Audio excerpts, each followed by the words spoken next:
반만년 역사, 단군의 자손. 역사책에서 우리 민족의 정체성에 대해서 배우는 내용입니다. 그러면 반만년 이상을 이어온 우리 민족의 고유한 정신과 문화는 무엇일까요?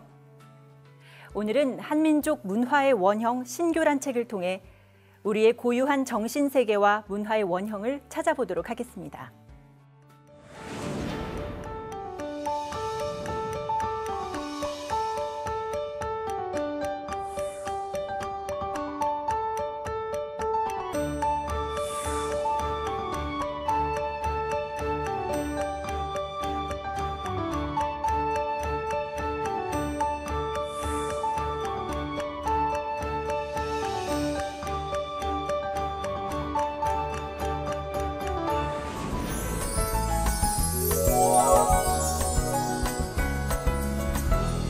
오늘은 이 책의 저자인 증산도 상생문화연구소 황경선 연구원과 말씀 나눠보겠습니다.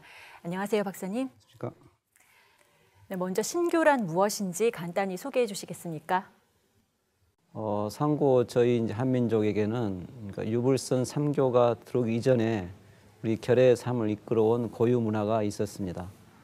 그 문화는 한민족의 시온 문화이면서 인류의 모태 문화가 되기도 하는데 이를 신교라 합니다.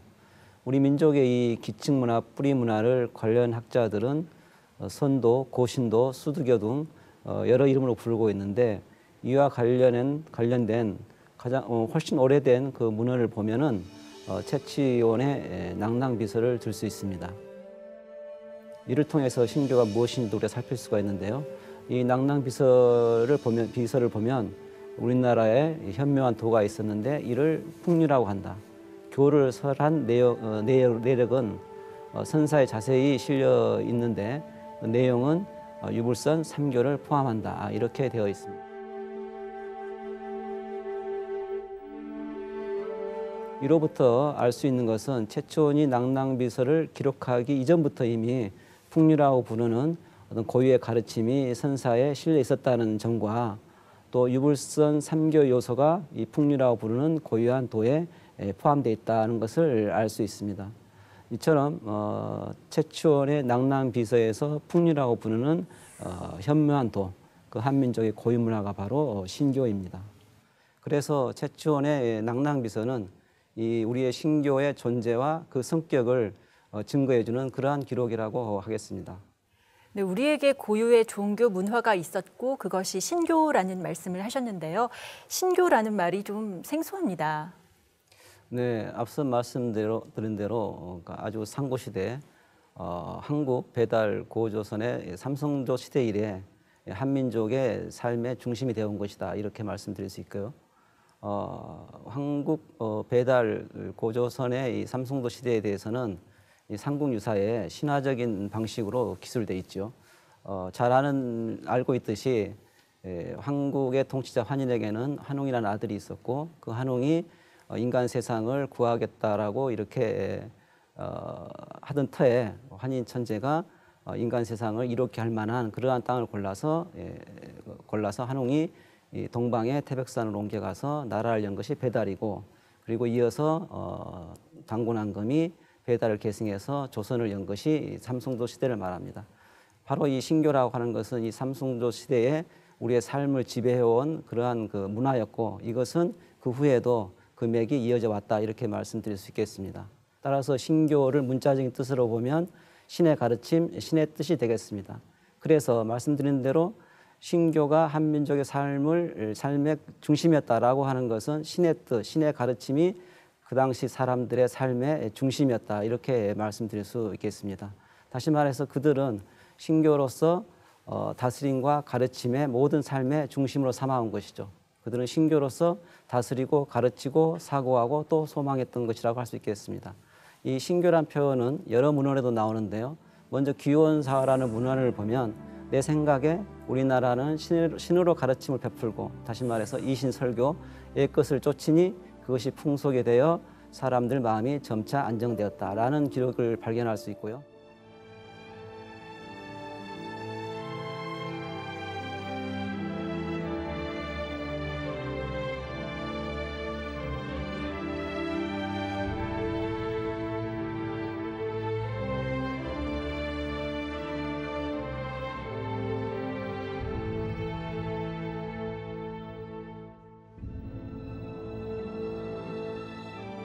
이 밖에도 환단곡에 보면은 이삼신 설교, 이삼신 입교, 이신 시교 등 유사한 표현들이 곳곳에 등장합니다. 또 주역에도 보면은 성인이 신도로서 가르침을 베푼다. 성인 이 신도 설교라는 신교에 관한 표현을 찾아볼 수 있습니다. 요컨대 신교는 하늘을 섬기고 모든 것이 신의 주재 아래 있다고 믿으면서 신의 뜻에 사는 생활 문화, 생활 방식이라고 할 수 있겠습니다. 또 그 신교 아래 사는 사람들을 가르쳐서 신계 지명이다. 신의 계율과 가르침을 지키며 따르는 사람들이다. 이렇게 말할 수 있겠습니다.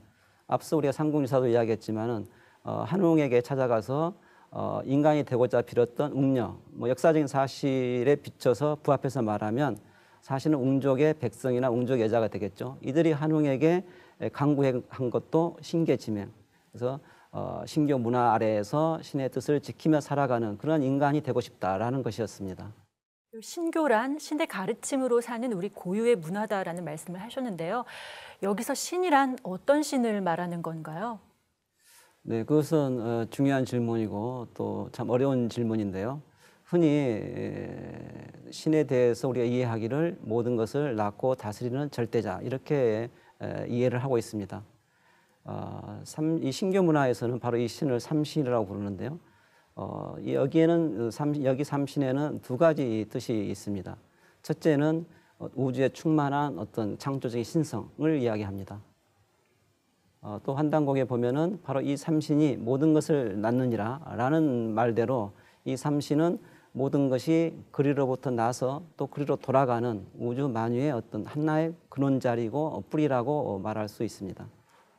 근데 여기서 어렵지만 함께 말씀드려야 될 것은 바로 이 환단고기를 보면은 이 신에 대해서 어떻게 이해하냐면은 이 신은 이런 표현이 있습니다. 대여유강의 시신지상이다. 그래서 우주의 큰 빔 속에 밝음이 있는데 이것이 신의 모습이다. 이런 표현이 있고요. 또 광명위 삼신지 실덕이다. 광명은 삼신의 덕이다. 이런 표현이 나옵니다. 다시 말해서 삼신이라고 하는 것은 마치 빛과 같이 어떤 큰 것도 감싸지 않은 게 없고 어떤 작은 것에도 미치지 않음이 없는 그래서 모든 것을 살아있게 하는 그러한 빛으로 이해를 했다는 거죠. 삼신의 두 번째 의미는 천상에서 우주 만물의 생명을 다스리는 인격적 신을 뜻합니다. 그래서 환단곡에서는 이 신을 조금 더 정확한 표현으로 삼신일체상제, 삼승즉 일상제라고 표현하고 있습니다. 삼신즉 일상제 할 때 즉자의 뜻은 어떤 상이한 둘, 그러니까 여기서는 삼신과 상제의 어떤 일체성, 동치성을 이야기하는 것이겠죠. 이 삼신일체상제는 줄여서 흔히 상제라고 부릅니다. 상제라는 호칭은 동방에서 가장 오래된 그 우주 주제라는 표현이고 또 인격적인 면모가 가장 잘 담겨 있는 그런 개념이라고 하겠습니다. 동양에서 하나님을 부르는 가장 보편적인 용어가 상제였습니다. 그렇다면 이 삼신상제님의 가르침인 신교의 핵심은 무엇인가요? 네, 그 질문은 이제 결국 그 신의 뜻이 무엇이냐라는 물음인데요. 여기는 좀 이제 긴 설명이 필요합니다.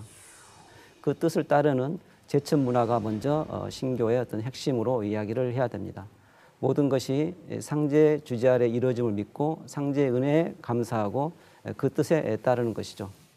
근데 행촌 이암 선생의 당군세계에 보면은 이 제천, 하늘에 대한 섬김은 사람을 근본으로 한다. 이런 말이 나옵니다. 다시 말해서 이 상제의 섬기는 것은 인간 안성을 향한 어떤 수행의 성격을 갖는다는 것이죠. 상제 신앙의 완성은 상제를 모시고 자신을 닦아서 그 하나님의 뜻을 지상에 펴서 온전한 인간이 되는 데 있습니다. 이를 이제 성통공안이라는 가르침으로 다시 설명을 하면은요.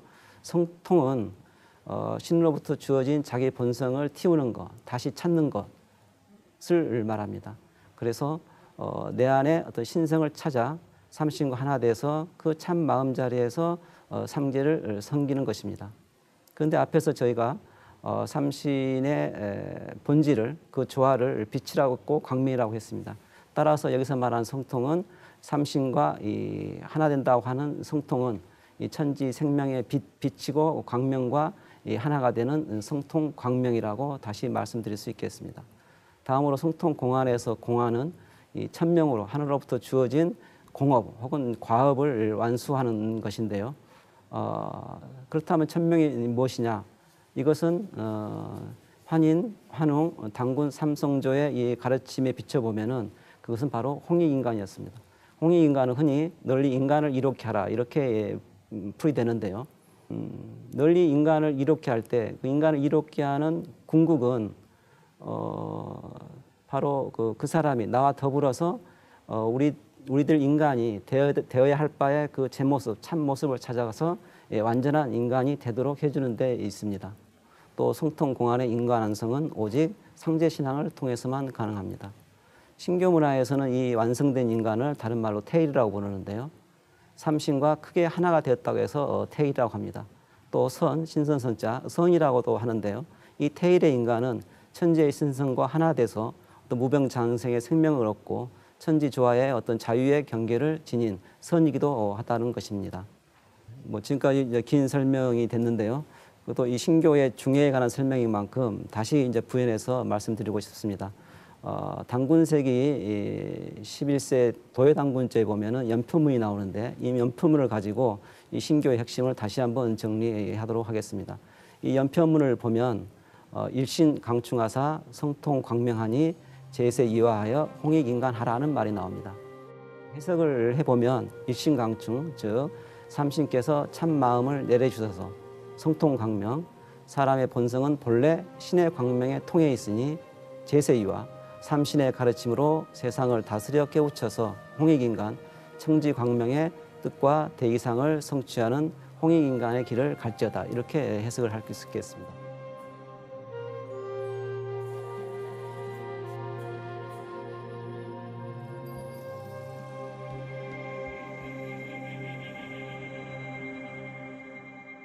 요컨대 신교의 핵심적인 가르침은 자신의 참 마음을 찾아서 천지 신성과 하나 돼서 상제의 뜻을 펴서 나와 이웃이 함께 광명의 새 세상을 이룩하는 것, 이것이 핵심 가르침이 되겠습니다. 네, 우리 조상님들이 이런 신교의 가르침으로 살았다면 그 신교가 드러난 문화로 어떤 것들이 있을까요? 네, 신교 문화의 가장 큰 특징으로는 앞서 말씀드린 제천 문화를 들 수 있을 것입니다. 삼신 상제님께 감사하는 마음으로 상제님을 지극히 모시는 천제 문화는 대표적인 상제 문화라고 할 수 있습니다. 고구려의 동맹, 부의 영고, 예의 무천 등이 바로 신교의 제천 문화입니다. 제천 문화의 대표적인 유적으로는 강화도 마리산에 있는 참성단을 들 수 있습니다. 참성단은 초대 당군 성조께서 축조하신 것이고 그 후 역대 당군 성조들이 당군 임금들이 제천을 했던 그런 곳입니다.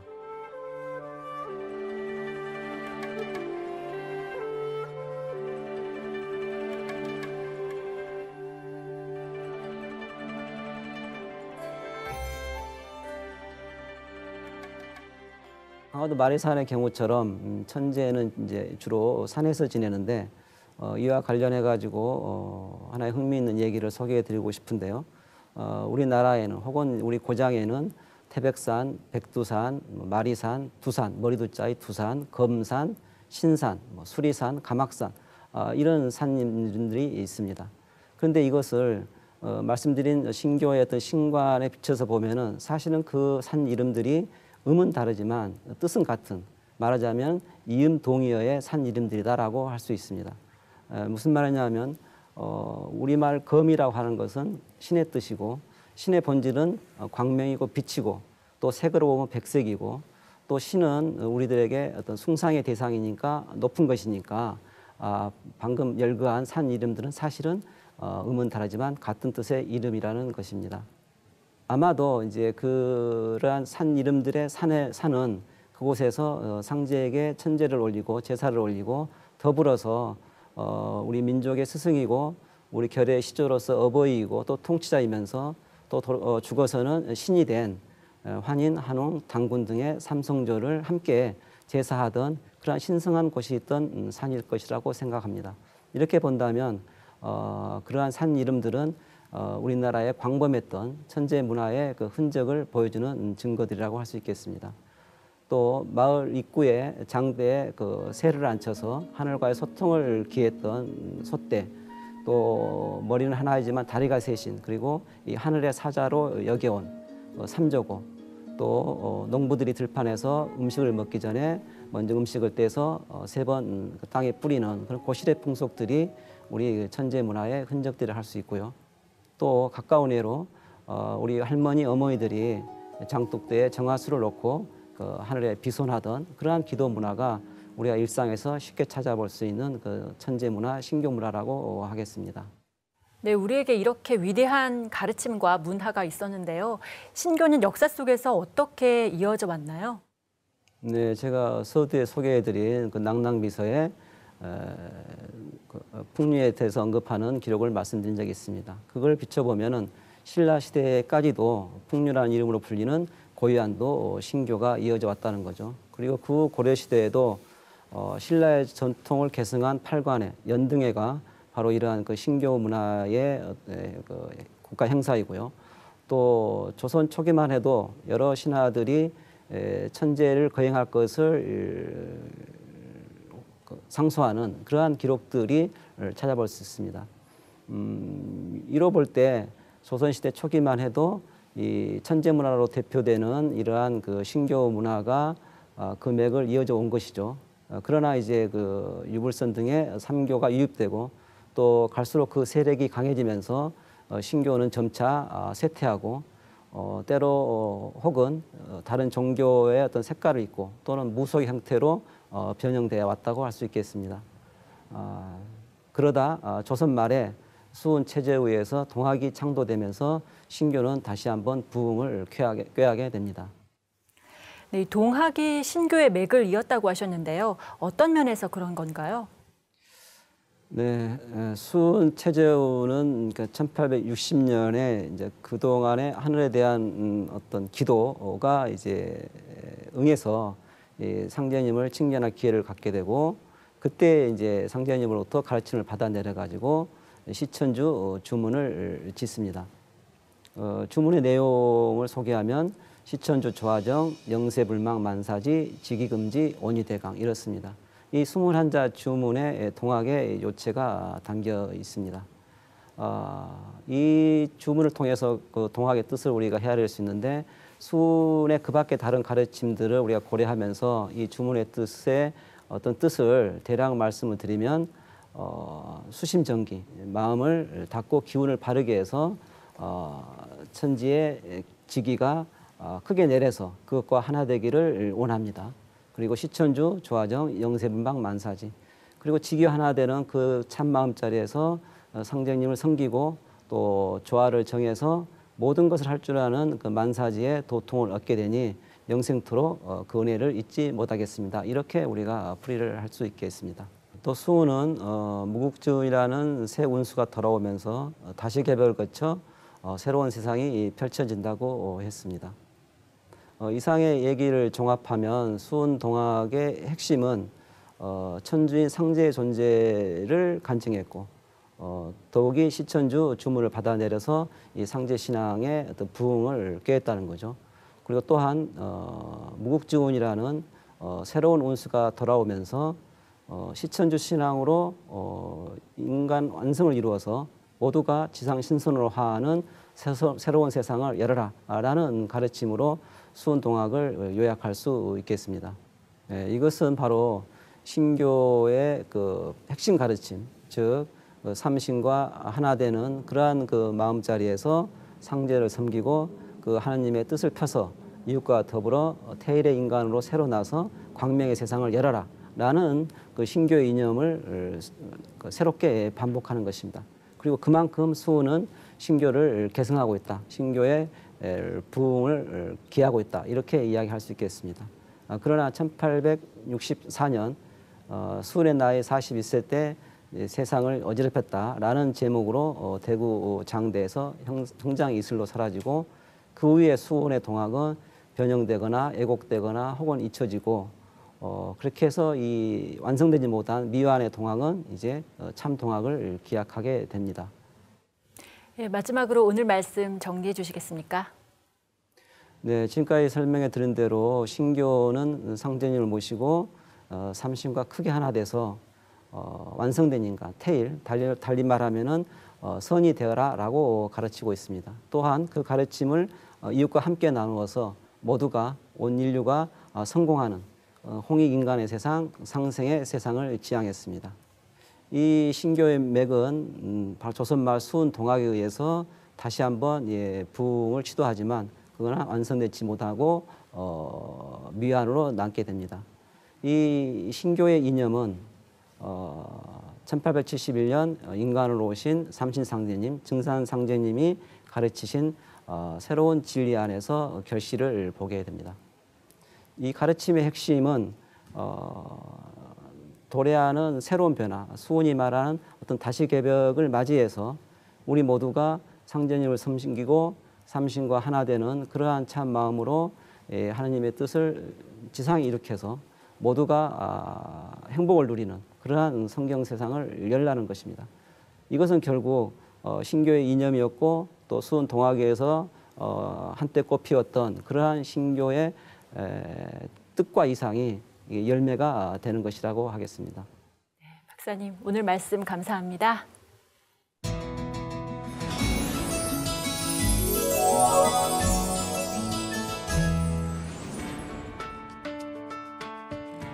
증산상제님께서는 내가 3개 대권을 주재하여 조화로서 천지를 개벽하고 불로장생의 선경을 건설하려 하노라 라고 하셨고, 또한 상생의 도로서 선경의 운수를 연다 라고 하셨습니다. 이 말씀은 곧 신교에서 꿈꾸던 이상향이 증산상제님에 의해 우주 가을철에 열린다는 것을 뜻하는데요. 상제님의 가르침을 배우고 실천하여 우주 가을철에 열매 맺으시길 기원합니다.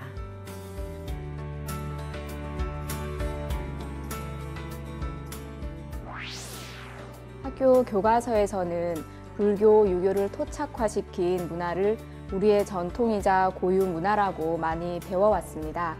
불교, 유교가 들어오기 이전에는 우리나라에 독자적인 문화가 없었을까 하는 의문이 항상 들었습니다.